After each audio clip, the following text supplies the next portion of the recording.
أعمالنا من يهده الله فلا مضل له ومن يضلل فلا هادي له أشهد أن لا إله إلا الله وحده لا شريك له وأشهد أن محمدا عبده ورسوله لا نبي بعده سبحانك لا علم لنا إلا ما علمتنا إنك أنت العليم الحكيم اللهم فقهنا في الدين وعلمنا التأويل أما بعد Ahibati fillah, Assalamualaikum warahmatullahi wabarakatuh. Alhamdulillah, segala puji dan syukur kepada Allah, selawat dan salam ke atas Nabi Muhammad SAW dan juga kepada semua yang mengikuti Nabi sampai ke hari kiamah. Dan saya mulakan kepada Haji Zainun dan semua barisan-barisan kepimpinan, sahabat pecinta Al-Quran dan juga semua jemaah muslimin muslimat dirahmati Allah. Jadi alhamdulillah, saya dengar tadi daripada lepas subuh oh, Masya Allah, hebat ni ahli sahabat pecinta Quran. Mudah-mudahan semua ilmu yang telah dipelajari menjadi barakah di sisi Allah Subhanahu Wa Taala. Jadi disebutkan mudah-mudahan Allah Subhanahu Wa Taala memberkati kepada semua para jemaah sekalian dengan ilmu yang telah pun dituntut menjadi mudah-mudahan bekalan sebelum bertemu Allah Taala di yaumul akhirah. Dan mudah-mudahan juga daripada usaha kita dan dunia ni untuk memperbaiki diri kita dengan menuntut ilmu ni, semoga menjadi hujah di hadapan Allah, bahawa ketika dunia ini kita sedang bersungguh-sungguh menjadi hamba-Nya yang terbaik, yang bertakwa, dengan menambah ilmu kita, beramal soleh, walau di waktu pagi ini. Mudah-mudahan Allah masukkan kita semua dalam jannah Firdaus bersama Nabi Muhammad SAW dan para salihin insya-Allah. Jadi muslimin muslimat dirahmati Allah Ta'ala, berkaitan dengan tajuk kita pagi ni. Tajuk ni sangat-sangat menarik sebenarnya. Dan saya pun seronok bila baca nak sampaikan kepada bunda-bunda haji-haji sekalian, berkaitan dengan amalan yang mana Nabi SAW sebut sendiri dalam hadis Rasulullah yang sahih. Bagaimana amalan-amalan kecil yang kita boleh buat di dunia ni yang nanti ganjarannya bukan sikit. Ganjarannya bukan orang kata apa? Orang kata cerai dia, kata orang Perak, bukan biasa je, tetapi ganjaran dia sangat besar. Besarnya ganjaran itu, sehingga kan kita pun rasa masya-Allah tabarakallah, ruginya kalau kita tak buat amalan ni. Alangkah ruginya kalau kita meninggalkan itulah amalan-amalan ni. Kerana itulah antara rahmat Allah Subhanahu Taala serta rahmat pengutusan Nabi Muhammad SAW. Allah berfirman, "Wa ma arsalnaka illa rahmatan lil alamin." Dan tidaklah kami mengutuskan kamu ya Muhammad SAW melainkan membawa rahmat kepada seluruh alam. Jadi oleh kerana demikian, pengutusan Nabi Muhammad SAW itu membawa rahmat dengan bentuk-bentuk begini. Antaranya adanya amalan-amalan yang berkat, amalan yang barakah, yang mana walaupun kecil amalan itu tetapi ganjarannya besar di sisi Allah Ta'ala. Inilah yang kita kena tahu. Ini yang kita kena rebut peluang untuk buat masa kita hidup ni. Sebab apa? Masa kita hidup ni lah yang akan menjadi penentu kepada hidup yang akhirat yang kekal selama-lamanya. Hidup kita yang sementara di dunia yang sekejap ni lah yang akan menentukan macam mana kehidupan kekal kita di hari akhirat. Maka orang-orang yang bijaksana, mereka belajar ilmu, mereka amal. Dan secara langsung Allah beri ganjaran yang besar di hari akhirat. Dan keuntungannya kerana dia beramal dengan smart, dengan smart. Maksud smart tu dia bijaksana dalam amalan dia. Kerana dia ikut apa Nabi beritahu, maka walaupun amalan tu kecil tapi pahalanya besar di sisi Allah Ta'ala. Baik, sebelum kita pergi kepada amalan tu, di dalam Al-Quranul Karim, Allah Ta'ala berfirman dalam surah Al-Mutaffifin ayat ke-26, A'udzubillahi minasyaitonirrajim. وَفِي ذَلِكَ فَلْيَتَنَافَسِ الْمُتَنَافِسُونَ. Kata Allah Subhanahu Wa Taala, untuk mendapatkan keindahan syurga itu, maka seharusnya manusia itu berlumba-lumba. وَفِي ذَلِكَ فَلْيَتَنَافَسِ الْمُتَنَافِسُونَ.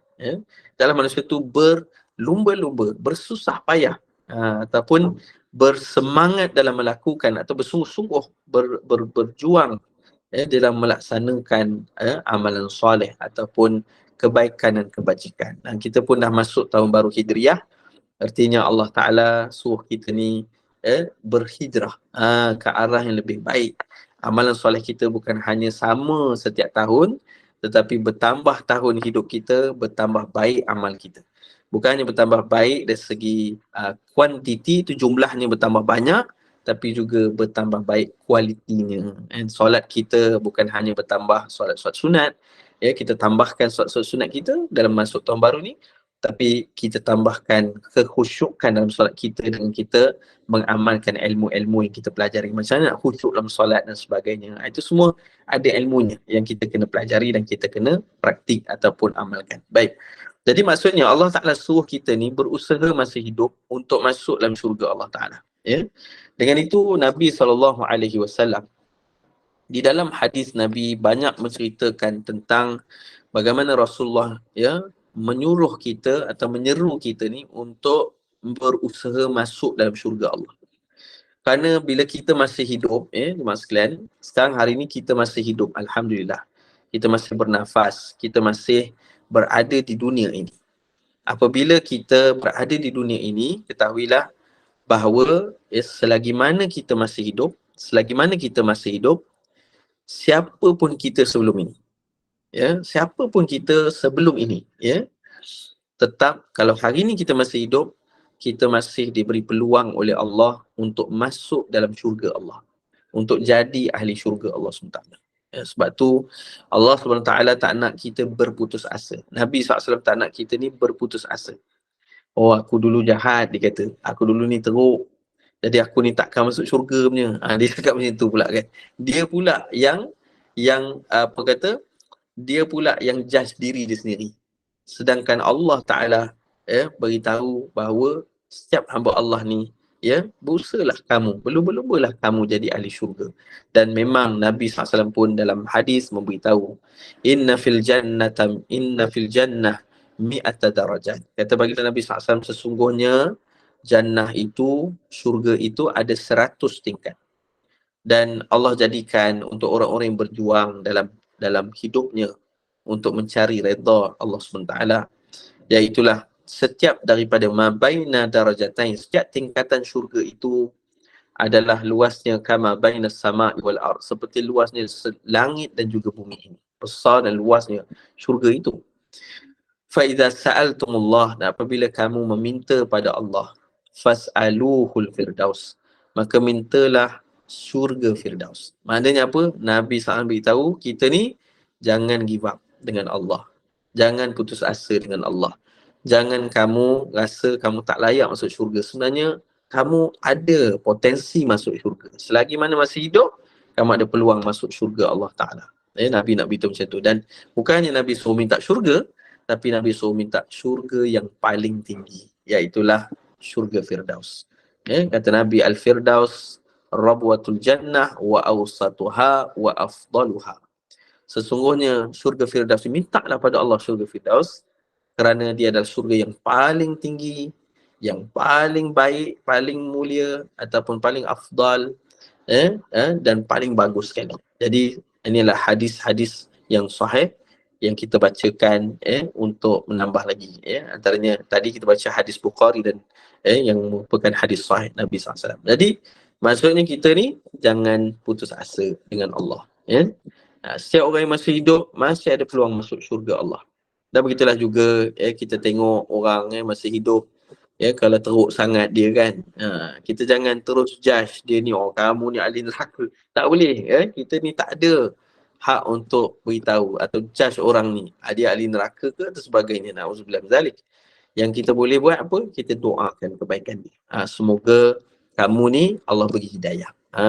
Kalau orang tu kita teruk sangat dia ni, semoga Allah bagi hidayah pada kamu.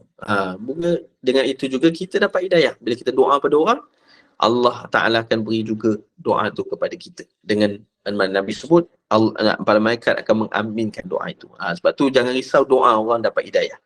Moga semua dapat hidayah Allah Ta'ala.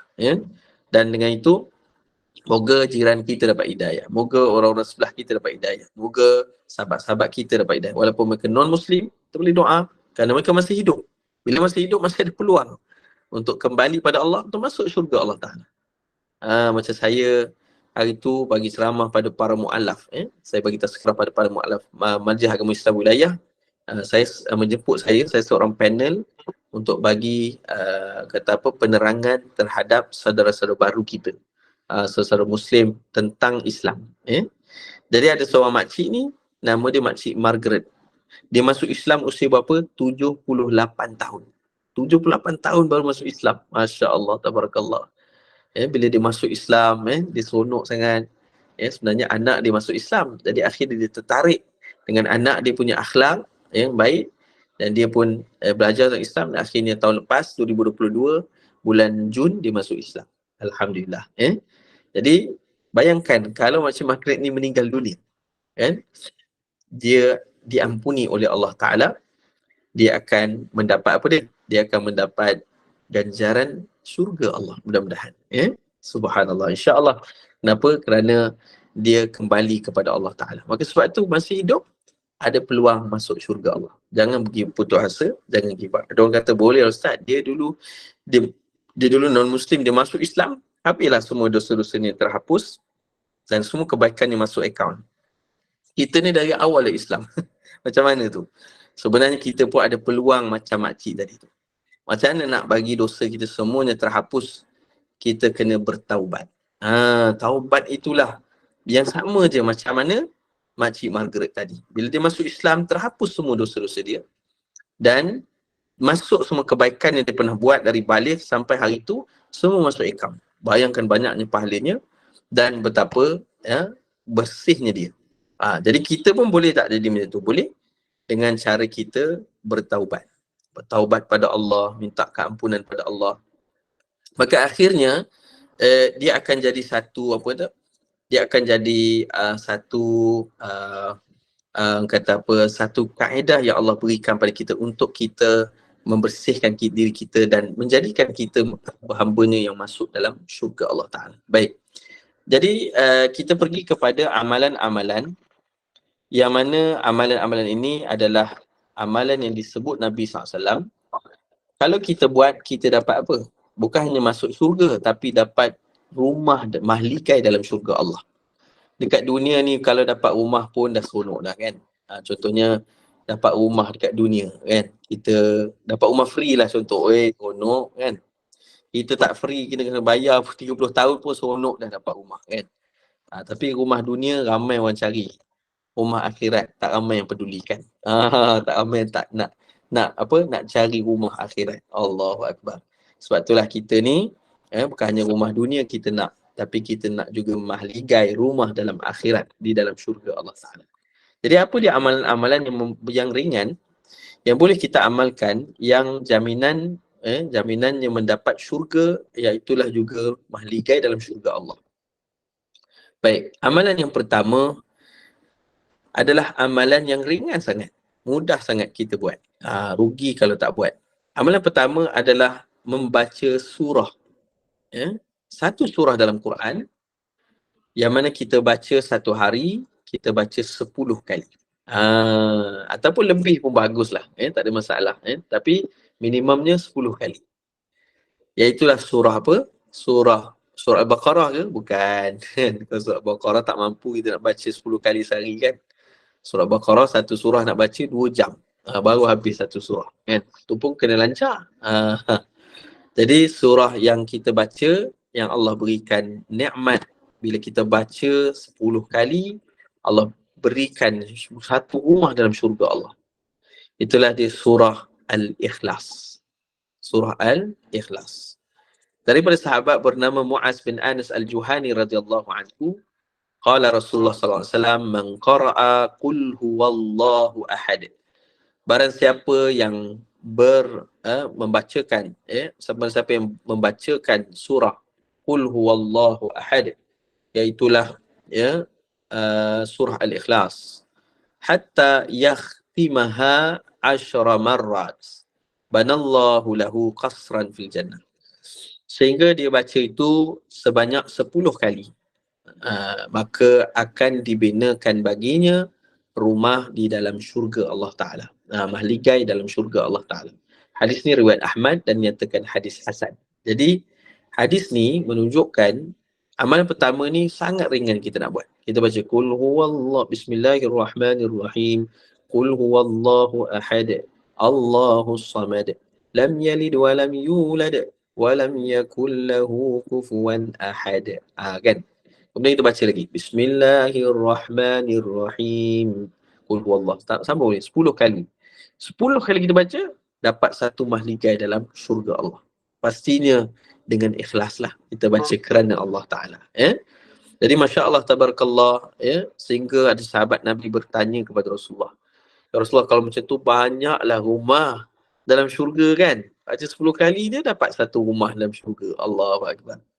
Nabi kata, ya, memang banyak.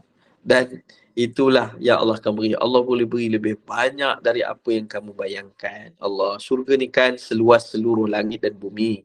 Ya, bainas sama wa wal ard. Antara bumi dan bainas sama wal ard. Antara langit dan bumi itulah luasnya satu tingkatan syurga Allah. Jadi apa nak kisau dengan mahligai ni? Kalaulah dia risau, boleh dapat banyak tapi tak nak amal juga. Rugi juga, tak dapat juga kan. Sebab tu bukan hanya kita nak kita nak tahu, tapi kita nak amalkan. Itu yang pertama.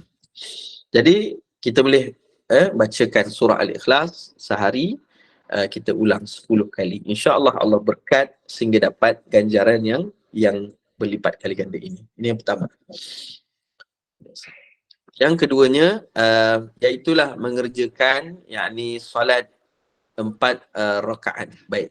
Ini adalah disebutkan satu amalan yang mana mengerjakan, iaitulah solat duha 4 rakaat dan solat zuhur 4 sebelum solat zuhur, iaitulah disebutkan solat qabliyah zuhur. Jadi satu hadis ni, amalan kedua ni adalah solat duha dan solat sunat qabliyah zuhur. Baik, kita dengar dulu hadis ni. Dari seorang sahabat bernama Abu Musa Al-Sya'ri radhiyallahu anhu berkata bahawa Rasulullah sallallahu alaihi wasallam pernah bersabda, man sallat duha, siapa yang solat sunat duha arba'ah, iaitulah sebanyak 4 rakaat. Siapa solat sunat duha 4 rakaat. Wa qabla al-ula, yakni arba'an banallahu biha baitun fil jannah. Baik. Dan sebelum solat zuhur, sebelum solat fardu zuhur, dia solat 4 rakaat solat sunat. Okey. Jadi Allah Ta'ala akan bangunkan baginya atau binakan baginya rumah di dalam syurga Allah. Ini amalan kedua. Ya Allah, rugi kalau tak buat. Solat duha 4 rakaat. Sama ada 1 salam ataupun 2 salam. Tak ada masalah. Tapi para ulama sebut, kalau kita buat 2 salam, kita dapat lebih banyak pahala. Kan? Baca tahiyat 2 kali kan. Bagi salam, maknanya ada pahala lebih bila kita buat 2 salam. Kalau buat 1 salam pun boleh, tak ada masalah. Jadi kalau kita ada kemampuan solat sunat duha kita buat 4 rakaat. Dengan itu Allah binakan apa? Mahligai dalam syurga Allah. Masya Allah, tabarakallah. Mahligai dalam syurga Allah ni jauh lebih hebat dari mahligai di dunia ni. Tak ada pun yang sama dengan macam mana hebat pun mahligai dibina di dunia, tidak akan pernah sama dengan apa yang ada dalam syurga Allah. Sehingga Allah Ta'ala beritahu dalam Quran, jannatin tajri min tahtihal anhar. Orang yang masuk dalam syurga Allah, dalam rumah dia pun ada sungai. Macam mana tu? Bawah rumah dia ada sungai yang mengalir. Dan sungai itu bukan sungai yang air biasa. Sungai daripada, kata Allah SWT, daripada asal, daripada madu. Sungai madu. Keduanya sungai daripada susu. Dalam surah Muhammad Allah Ta'ala beritahu tentang hal ini. Sungai daripada susu, sungai daripada arak yang tidak memabukkan, sungai daripada air yang murni. Maka ada 4 sungai mengalir di bawah rumah para ahli syurga Allah Ta'ala. Ya Allah, seronoknya kan. Dunia ni kalau ada sungai biasa pun mengalir, kita pun dah seronok dah bunyi sungai kan. Tapi air itu tak adalah kita nak minum kan. Tapi ini sungai susu, sungai madu, ya Allah kan. Hebat mahligai ahli syurga Allah Ta'ala. Maka dengan buat salat sunat duha 4 rakaat pun boleh dapat mahligai dalam syurga Allah. Dan satu lagi amalan adalah, iaitulah qabla al-ula arba'an. Buat solat sunat sebelum zuhur, iaitu qabliyah zuhur. Lepas azan zuhur, kita solat 4 rakaat. Sama ada 2 salam ataupun 1 salam. Tak ada masalah. Iaitulah kalau kita buat, maka banallahu lahu baitan fil jannah. Akan dibinakan baginya mahligai dalam atau rumah dalam syurga Allah Subhanahu Wa Taala. Hadis ni riwayat At-Tabarani dan nyatakan hadis hasan juga. Maka ini antara amalan-amalan ringan yang mendapat mahligai dalam syurga Allah. Baik. Yang ketiganya, amalan ketiga adalah amalan mengerjakan 12 rakaat solat rawatib sehari. Solat sunat rawatib ni adalah solat sunat sebelum dan selepas solat fardu, ya.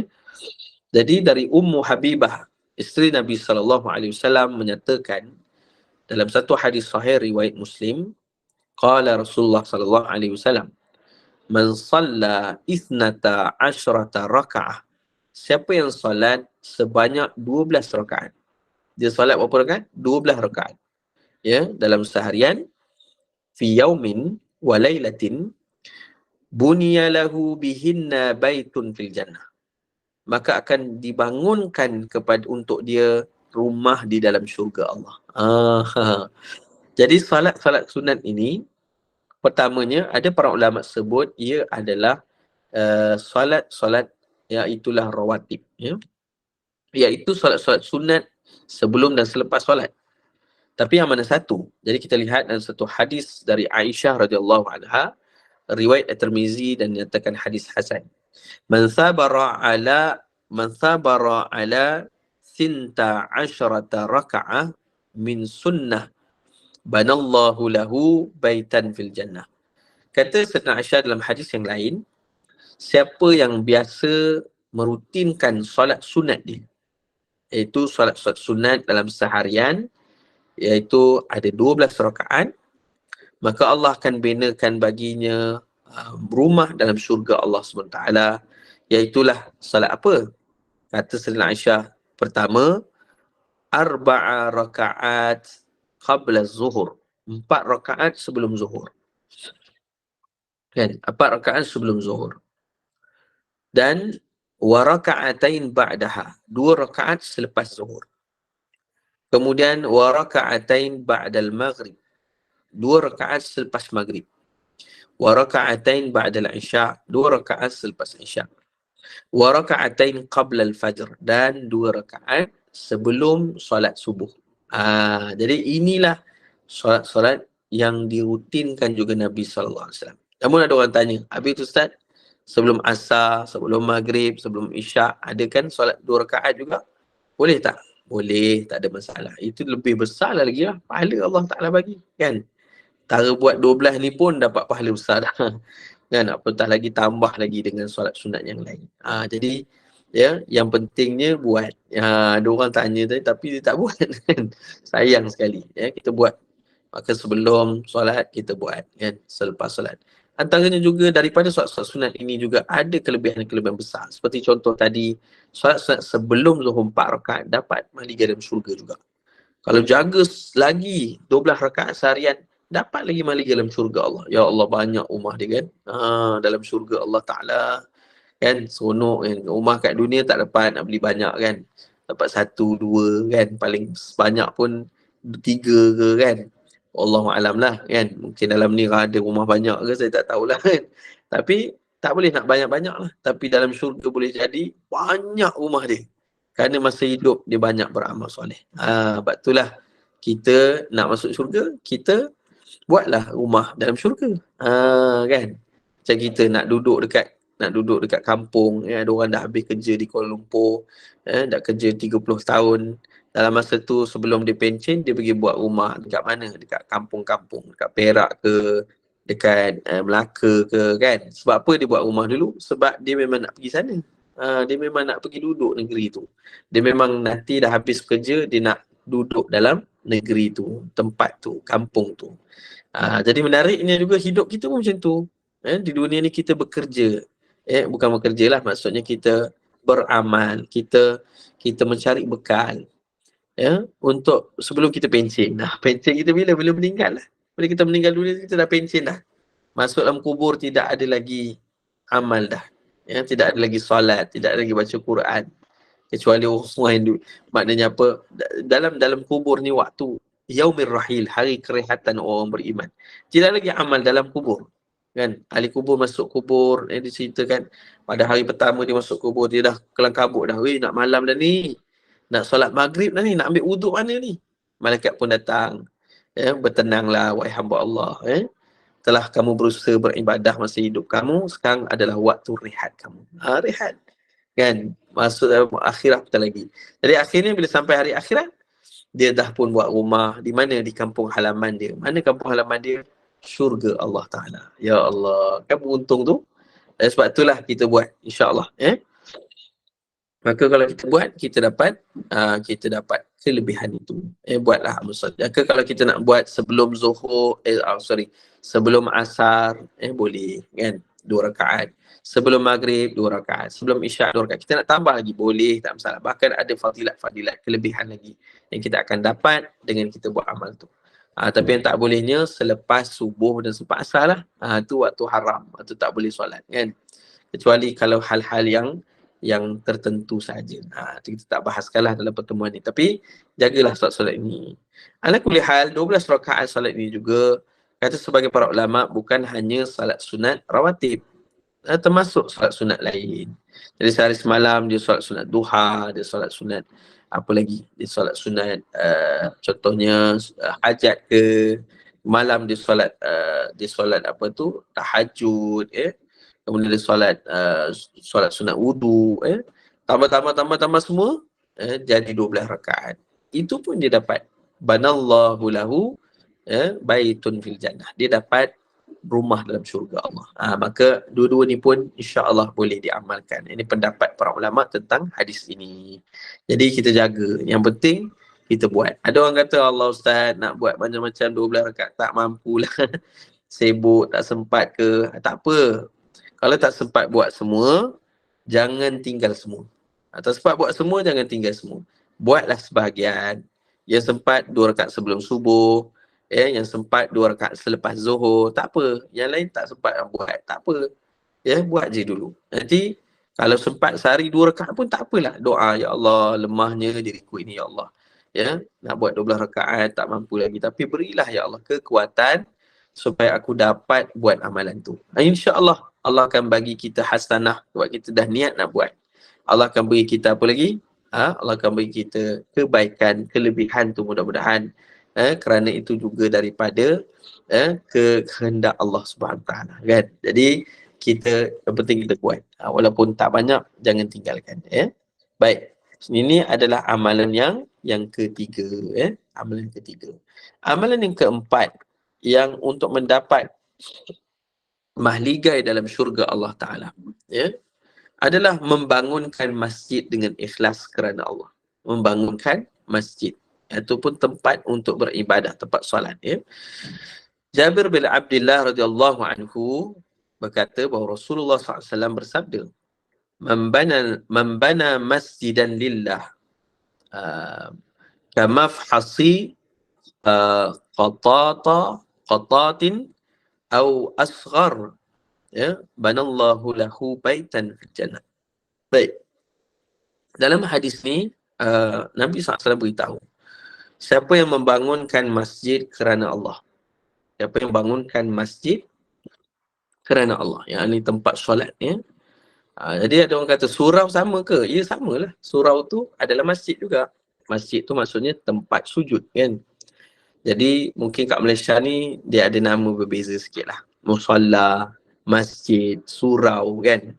Tapi sebenarnya status dia masjid. Kecuali yang mana kita sebut surau ni, kita panggil dia masjid. Dari sudut fiqh, kerana apa? Kerana kita dirikan solat 5 waktu sehari semalam di situ.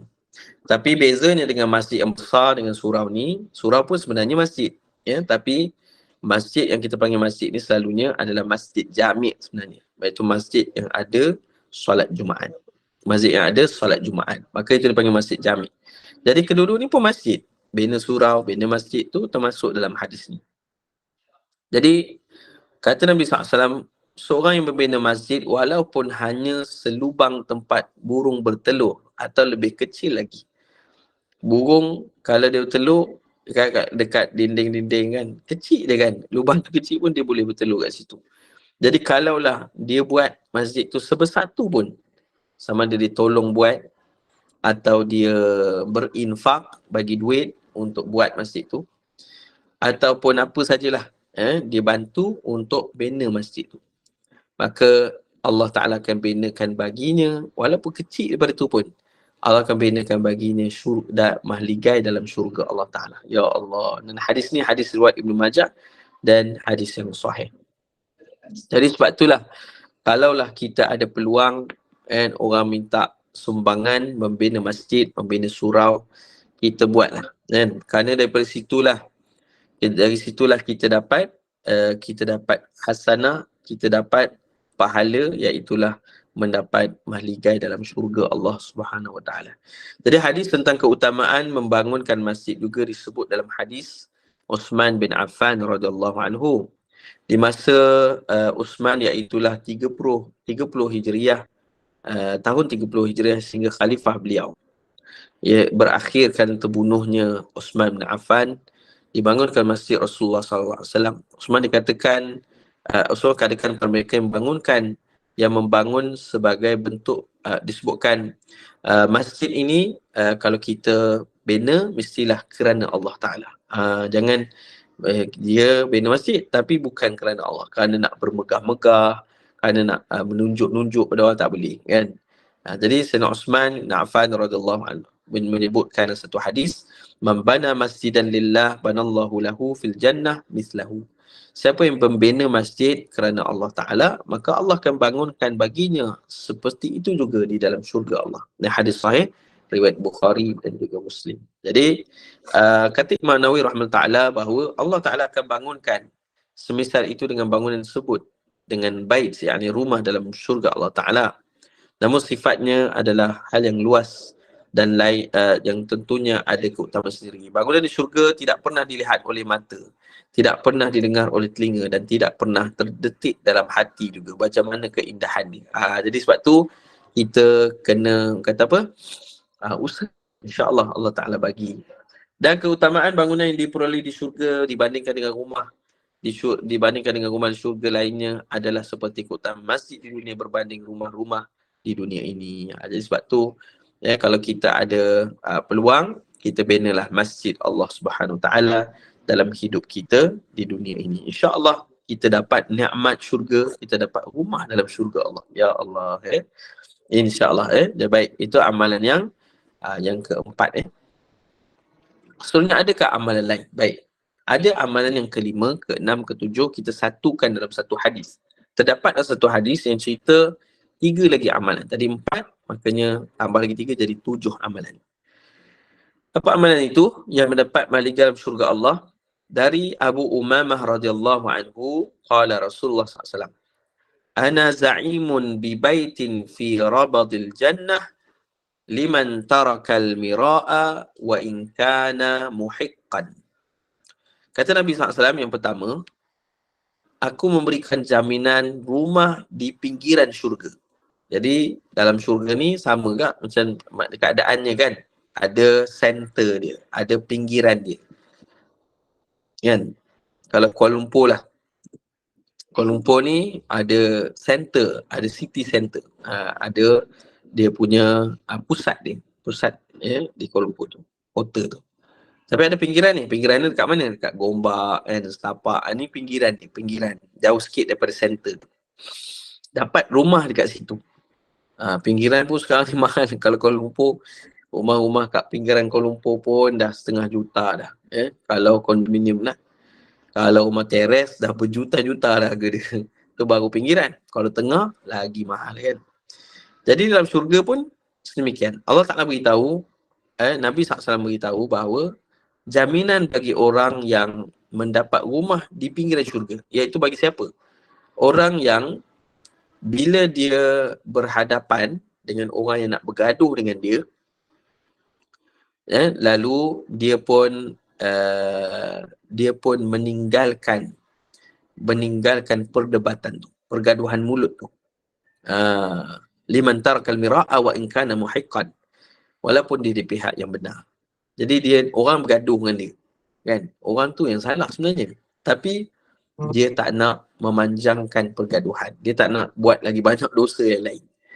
Lalu dia pun meninggalkan perdebatan itu kerana dia tidak mahu untuk melakukan lebih banyak lagi dosa, dan bila dia tinggalkan itu, Allah akan berikan dia, iaitulah syurga. Dalam syurga ada mahligai dia.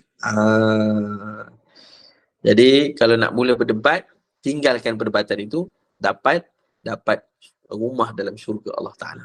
Samalah juga, ada orang kata, habis pasangan macam ni Ustaz? Kan? Pasangan suami isteri. Kadang-kadang berdebat, dia siang malam berdebat kan. Jadi siapa yang beralah, dia dapat rumah dalam syurga Allah. Yang siapa yang beralah, dia dapat rumah dalam syurga Allah Ta'ala. Macam itulah. Jadi samalah dengan orang lain. Walaupun, walaupun dia di pihak yang benar. Tapi kerana dia bersabar, dia tak mau memanjangkan pergaduhan mulut, maka dia pun agar tidak timbulnya lagi dosa yang lain, maka dia mendapat ganjaran, pahala, dan juga disebutkan dengan rumah di dalam syurga Allah Ta'ala. Maka beruntungnya orang-orang yang sabar kan. Nah, ni yang pertama lah. Tapi rumah ni kat mana? Kat pinggiran syurga. Dan disebutkan lagi Nabi Muhammad SAW, wa bi baitin fi wasatil jannah. Dan juga iaitulah rumah iaitu di tengah-tengah syurga Allah. Ni lebih utama, lebih besar ganjaran dia. Untuk siapa? Liman tarakal kadhib wa in kana mazihan. Bagi orang-orang yang meninggalkan kata-kata dusta ataupun bohong, walaupun dalam keadaan bergurau. Jadi dia gurau pun dia tak bohong. Dia cakap benda yang betul. Jadi ini ada orang yang mendapat rumah di tengah-tengah syurga. Kadang-kadang ada orang bukannya gurau, cakap betul pun dia bohong juga. Kan? Bila dia berbohong, macam mana dia nak dapat pahala kan, atau mahligai dalam syurga, apatah lagi. Tapi orang yang bercakap benar, walaupun dalam keadaan bergurau, dia akan dapat mahligai dalam syurga Allah Ta'ala. Itulah dia kelebihan meninggalkan kata-kata yang tidak benar. Jadi siapa yang tinggalkan pendustaan, kata-kata tipu dan sebagainya, walaupun dalam bergurau, apatah lagi dalam serius kan, siapa yang tinggalkan perkataan yang dusta, maka dia akan mendapat mahligai dalam syurga Allah. Sebab tu sentiasalah kata yang benar. Qulil haq walau kana murran. Sebutlah yang benar walaupun pahit. Jadi itu antaranya. Yang kedua. Dan yang ketiga, wa bi baitin fi a'lal jannah liman hasana khuluqah. Ni dia. Mahligai yang paling utama, iaitulah mahligai yang bukan hanya di tengah syurga, tapi di tempat yang tinggi di syurga Allah. Maknanya dia nampak semua kan, pemandangan dia kan. Kalau orang rumah yang tinggi-tinggi kan, dekat bukit-bukit kan, mestilah rumah yang mahal kan. Rumah yang berjuta-juta harga dia kan. Kerana apa? Kerana dia ada view dan dia ada kemuliaan. Dari jauh orang nampak rumah dia kan, dari jauh dia nampak orang kan. Jadi itu kemuliaan bagi orang yang beramal. Apa amalan tu yang sehingga dia dapat rumah yang tinggi dalam syurga Allah tu? Iaitulah katanya baginda Nabi SAW, liman hasana khuluqah, bagi orang yang memiliki akhlak yang baik. Jadi siapa yang ada akhlak baik, dia dapat apa dia? Mahligai dalam syurga, dan mahligai dia adalah yang paling tinggi berbanding mahligai lain. Sebab tu akhlak mulia ni adalah sebenarnya amalan yang sangat-sangat besar di sisi Allah SWT. Amalan yang sangat-sangat besar di sisi Allah. Kalau kita seseorang tu beramal soleh pun, banyak solat ibadahnya, solat dia ataupun sedekah dia ke, bacaan Quran dia banyak, puasa dia banyak, tapi dia tak berakhlak baik, tetap akan jadi bahaya untuk dia. Kenapa? Amalan tu boleh rosak di sisi Allah. Kenapa tu? Kerana Nabi pernah cerita dalam satu hadis, seorang sahabat bertanya kepada Rasulullah SAW, ya Rasulullah, ada seorang seorang di kalangan perempuan lah di Madinah. Dia ni kuat ibadah Rasulullah. Jadi ada orang mengadu dia memang solat sunat, puasa sunat, banyak kebaikan dia suka buat, amal ibadah lah. Tetapi dia ni tak jaga mulut dia. Bila dia bercakap, mesti orang sakit hati kan dia. Kan? Dia suka menyakitkan hati orang dengan kata-kata dia. Dia suka mengutuk orang lain. Dia suka mempersendakan orang lain. Dia suka menyebarkan berita yang salah tentang orang lain. Ya? Sehingga menyusahkan kehidupan orang lain dan sebagainya. Jadi macam mana status dia Rasulullah? Macam mana keadaan dia? Nabi SAW beritahu, kan? Orang yang macam ni, ya, dia kerugian. Sebab apa? Dia balik di yaumul akhirah dengan bawa banyak amalan. Ya, pahala tu. Dia bawa pahala solat sunat, pahala dia beramal, pahala dia apa, macam-macam lah. Puasa sunat dan sebagainya. Tetapi, bila dia dihisap oleh Allah Ta'ala, maka akan beratulah orang-orang yang menuntut kembali pada dia. Orang ni datang dan berbicara di hadapan Allah. Ya Allah, dulu dia ni ya Allah, dia selalu kutuk aku. Sakit hati aku, kan? Lalu, apa nak buat? Kena bayar balik. Macam mana nak ganti rugi? Dengan pahala dia. Jadi pahala dia dibagi ke orang. Orang ni pula beritahu, ya Allah, dulu dia sebarkan berita buruk pasal aku, ya Allah. Maka, dia bagi pahala kat dia. Dulu, ya Allah, dia ni macam-macam lah, kan? Dia cakap itu, akhlak dia tak baik daripada seseorang, pada orang-orang lain. Maka, bagi pahala kat orang tu. Bagi. Sampai habis pahala dia, tiba ada orang lagi beratur. Nak menuntut lagi. Dan akhirnya diceritakan, ya, dia dah tak boleh bagi pahala dia dah habis, dia ambil pula dosa orang tu. Ambil. Dia tengok ramai pula, dia ambil lagi dosa. Lama-lama dosa dia pula berat. Akhirnya dia masuk dalam neraka Allah. Nampak tak? Sebab tu, kita ni beramal soleh dengan Allah Ta'ala, beribadah pada Allah. Hablu minallah. Wa hablu minan nas, dan kena jaga hubungan dengan manusia. Tak boleh jaga satu je. Jaga hubungan dengan manusia, tak jaga hubungan dengan Allah. Ada tak orang macam ni? Ada. Dengan orang dia baik betul dengan manusia. Tapi tak nak solat, tak nak tutup aurat, tak nak buat perintah-perintah Allah. Akhirnya apa jadi? Akhirnya dia azab juga. Kan? Tapi ada pula orang yang dalam keadaan dia ni jaga hubungan dengan Allah. Dia solat, dia ibadah, dia buat amal, tapi akhlak dengan orang pula tak elok, kan? Sehingga menyusahkan orang lain, menyakiti orang lain. Akhirnya rugi juga dekat akhirat. Maka kedua-dua ni pun kita tak nak. Kita nak hablum minallah wa hablum minan nas. Jaga hubungan dengan Allah dan jaga hubungan dengan manusia. Dengan itulah kita akan berjaya dunia akhirat. Maka orang yang berakhlak baik pula.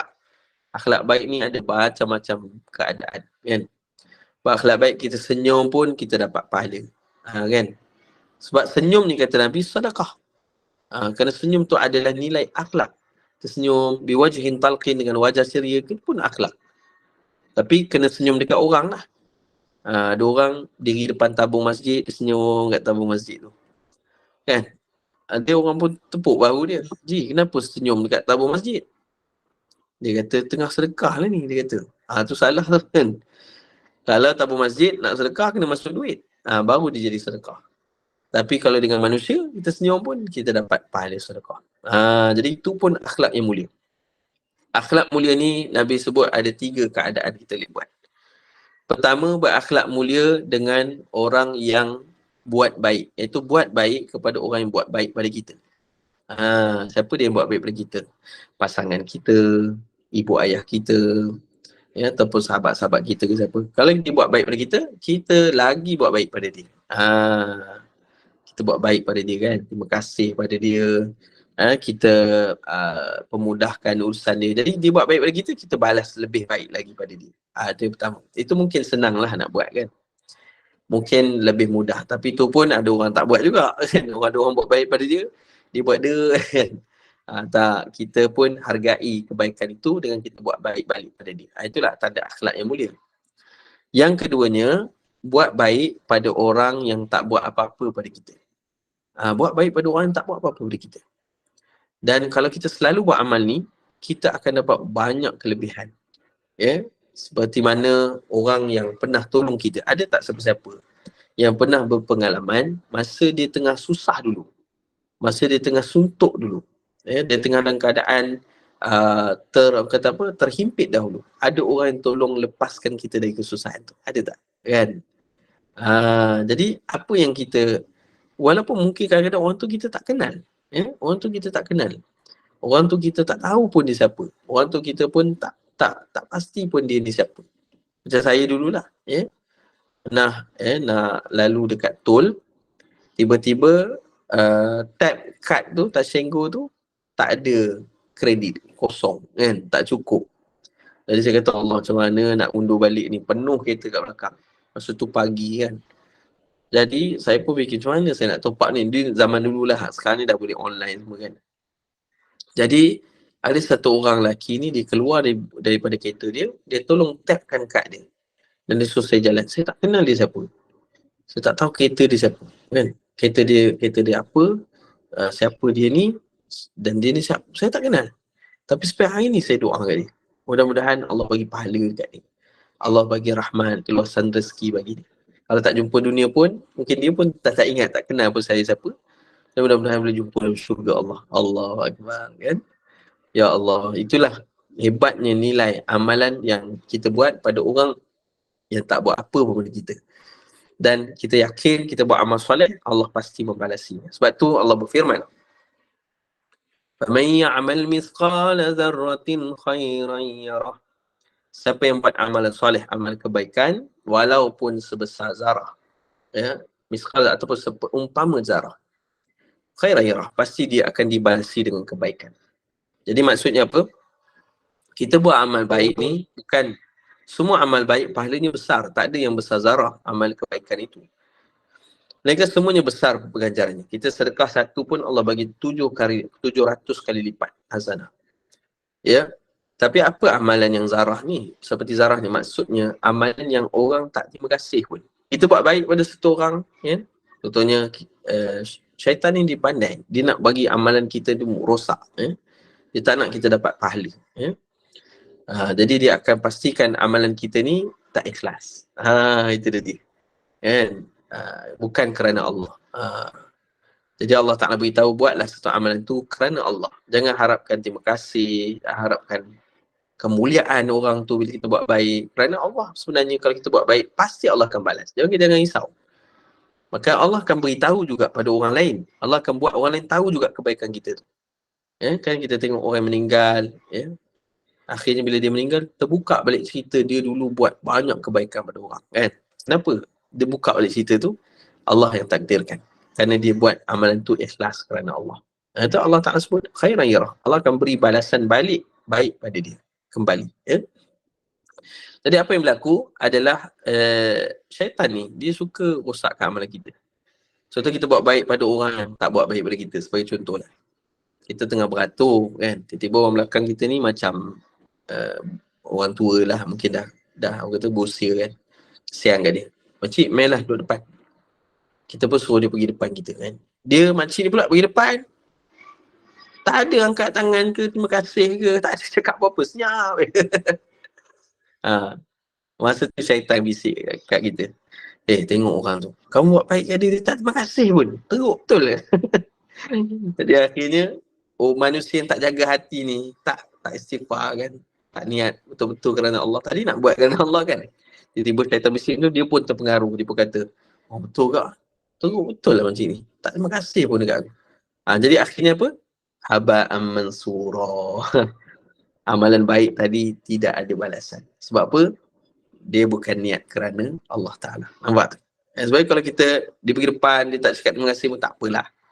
Kerana mungkin dia ni tak boleh cakap kot, ataupun dia tak sangka baik je lah kan. Kerana kita buat baik bukan sebab dia, tapi sebab Allah Ta'ala. Maka jangan risau, buat baik kerana Allah, itulah antara akhlak yang mulia. Yang kedua, buat baik pada orang yang tak buat baik, tak buat apa-apa pada kita. Dan bila kita buat macam tu, kita akan rasa kepuasan. Ketiganya, ni lebih sukar, tapi kalau boleh buat lebih puas, lebih rasa tenang hati kita. Buat baik pada orang yang buat buruk pada kita. Kan? Ini lebih sukar. Orang tu tengah marah-marah kita bagi hadiah kat dia. Allahu Akbar, kan? Rasa dia pun tak jadi marah dah. Kan? Dia marah-marah kita beli hadiah bagi kat dia. Tengok apa daripada orang yang marah itu jadi sahabat kita pula. Jadi orang yang buat baik macam itulah Nabi SAW. Bila orang buat buruk pada Rasulullah, Nabi akan buat baik balik pada dia. Dan akhirnya bukan hanya dia jadi sahabat Nabi, tapi dia jadi ahli syurga Allah. Subhanallah. Orang yang buat buruk pada Nabi asal ni, kerana Nabi buat baik pada dia, dia masuk Islam, dia jadi ahli syurga Allah. Subhanallah. Kan? Sebab tu kita ni buat baik pada semua orang. Itulah contoh akhlak yang mulia yang kita boleh dapat kalau kita berakhlak mulia. Rumah kita paling tinggi dalam syurga Allah Ta'ala. Paling tinggi dalam syurga Allah SWT. Jadi sebab itulah ya, kita melihat daripada hari-hari tadi ada beberapa amalan, sampai 7 amalan kita boleh lakukan. Kalau tak mampu buat semua, jangan tinggal semua, buatlah sebahagian. Ya, insya-Allah akan jadi akan jadi sebagai motivasi kita untuk terus beramal. Kerana hidup kita ni adalah sekejap saja, kan. Daripada hari demi hari yang berlalu, tahun demi tahun yang berlalu, maka umur kita bukan semakin panjang, tapi umur kita semakin singkat. Semakin kurang umur kita. Kerana waktu ajal kita telah ditentukan. Ya, dan sekarang umur kita berlalu, semakin lama semakin mendekati ajal. Maka inilah baki umur kita. Dari hari ini sampai ajal kita. Dari dalam baki umur ni, janganlah seseorang beriman itu mensisiakan masa dia. Ya? Sama-sama kita fikir macam mana nak manfaatkan setiap masa yang kosong. Bagi orang Islam tak boleh ada perkataan boring. Tak ada apa nak buat, tak ada. Sebab apa, kita ada masa yang suntuk untuk beramal, untuk buat bekalan akhirat, untuk mohon keampunan pada Allah. Maka bersegeralah kita, fastabiqul khairat, bersegeralah kamu dalam melakukan amalan kebajikan dan kebaikan. InsyaAllah mudah-mudahan dapat kita sama-sama amalkan dan sampaikan daripada apa yang telah kita bincangkan pada pagi ini. Mudah-mudahan kita mendapat mahligai dalam syurga Allah. Mudah-mudahan kita dapat berjiran dalam syurga Allah. Amin ya rabbal alamin. Aku qauli hadza astaghfirullahaladzim wa lakum. Yang baik insya-Allah, sekiranya saya ada kesilapan mohon maaf. Berilah teguran pada saya yang fakir ini. Semoga Allah berkati apa yang dibincangkan dapat kita amalkan dan sampaikan. Bismillahirrahmanirrahim. Allahumma inna na'udzubika min 'ilmin la yanfa' min qalbin la yakhsha' min nafsin la tashba' wa min da'watin la yustajabu laha. Allahumma faqihna fid din wa 'allimna ta'wil. Walhamdulillahi rabbil alamin. Alhamdulillah, terima kasih Ustaz. Kod ada yang nak bertanya soalan ni Las ya? Bolehlah bertanya. Silakan. Puan Hazrina ada nak tanya? Assalamualaikum Ustaz. Waalaikumsalam warahmatullahi. Ustaz, saya nak tanya, ni kan amalan ni banyak kan, dan ada banyak-banyak lah lagi. Jadi setiapnya tu dijanjikan dengan rumah atau mahligai di syurga. Jadi maksudnya rumah tu banyak-banyak ke Ustaz, ke macam mana Ustaz? Setiap orang. Betul. Yang inilah yang saya sebut tadi. Sebenarnya yang tanya ni, soalan Najah ni sama macam soalan Abu Bakar As-Siddiq. Abu Bakar As-Siddiq tanya pada Nabi soalan sama. Soalan sama. Ya Rasulullah, macam tu banyaklah rumah orang beriman kan. Kalau dia buat amalan ni, maka banyaklah rumah dia. Jadi apa yang Rasulullah beritahu pada dia, pada Abu Bakar As-Siddiq radhiyallahu anhu, benar. Allah Ta'ala boleh buat lebih banyak dari apa yang kita sangkakan. Kerana syurga itu lebih luas, ataupun disebutkan kama bainas sama kama bainas sama wal ard. Seluas satu terkata syurga, seluas seluruh langit dan juga bumi ini. Allahu Akbar. Jadi mudah-mudahan kita bersemangat untuk memperbanyakkan rumah kita di dalam syurga Allah. Amin ya rabbal alamin. Baik. Baik, sama. Baik, rasanya setakat itu sahaja soalannya ya. Kod Jazakallah khairan al-fadhil Ustaz Muhammad Arif Zaki atas kesediaan berkongsi ilmu ini. Ustaz memang menarik sangat Ustaz, walaupun sikit je kan kita buat kebaikan tu, macam kita baca Al-Ikhlas lah 3 kali je tapi dapat 30 juz Al-Quran. Masya Allah, bayangkan Ustaz, bagi Allah bagi kita pahala yang begitu banyak sangat. Dan sebarang ganjaran kebaikan yang Allah SWT nak berikan kepada hamba-Nya pada hari akhirat kelak tidaklah kita ketahui sebenarnya.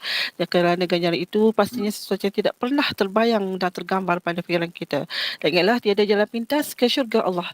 Maka perbanyakkanlah amalan yang baik yang memberi ganjaran pahala berganda supaya mudah untuk kita menempah tiket ke syurga. Dan insyaAllah dan semoga kita akan bertemu lagi dengan Ustaz minggu depan. InsyaAllah Ustaz dengan tajuk yang lebih menarik lagi Ustaz. Tajuk Ustaz memang sentiasa menarik pun sebenarnya. Dan ucapan terima kasih kepada penaja dan juga para jemaah yang sudi menyumbang bagi kesinambungan majlis ilmu ini. Moga Allah kurniakan keberkatan rezeki dan umur buat kita semua. Dan bagi menangguhkan majlis ilmu Ustaz, kita tutup dulu dengan tasbih kafarah dan surah Al-Asr. Bismillahirrahmanirrahim. Subhanakallahumma wa bihamdika asyhadu an la ilaha illa anta astaghfiruka wa atubu ilaik. Bismillahirrahmanirrahim. Wal 'asr innal insana lafi khusr illa alladhina amanu wa 'amilus salihati wa tawassaw bil haqqi wa tawassaw bis sabr. Assalamualaikum warahmatullahi wabarakatuh. Jumpa lagi ya. Waalaikumsalam warahmatullahi wabarakatuh. Jumpa lagi Ustaz insya-Allah. Terima kasih Ustaz. Terima kasih. Semua jumpa lagi ya. Terima kasih semua. Sama. Waalaikumsalam. Sama. Assalamualaikum Jumpa lagi. warahmatullahi wabarakatuh. Waalaikumsalam.